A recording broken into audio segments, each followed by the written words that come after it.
陆军航空特战指挥部的两车侦察营俗称海量蛙兵，本地驻守在金门，不过国防部顶个月已经把这主力刷去偏湖旧心湾营区，美军的特战部队也去到偏湖协训，引起关注。国防部长郭立雄表示，讲会继续深化台美军事训练，拢是照正常流程在进行的。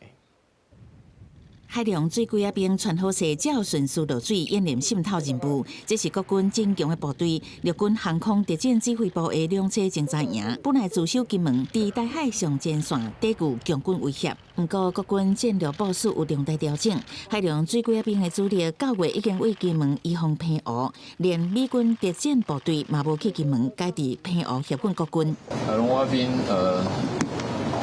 移防这个。 澎湖这个部分本来就是依照我们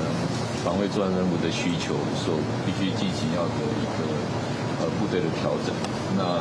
至于还没有关双方的这个军事的训练，我想都会依照相关的一个正常流程来进行。共军如果要侵略台湾，澎湖将会是一个非常重要的节点。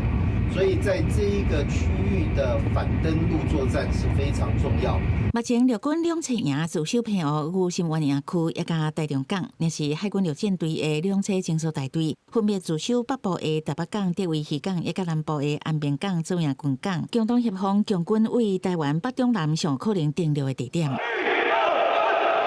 国军强化反登陆作战，反制中国军事扩张。国防部初次发布查到中国歼16、歼轰7、空警500等各型主副战机甲无人机，拢总23台出海，其中17台超过中线甲伊延伸线，进入咱北部、中部甲西南空域，配合强南执行联合战备警巡，国军严密应对。记者采访报道。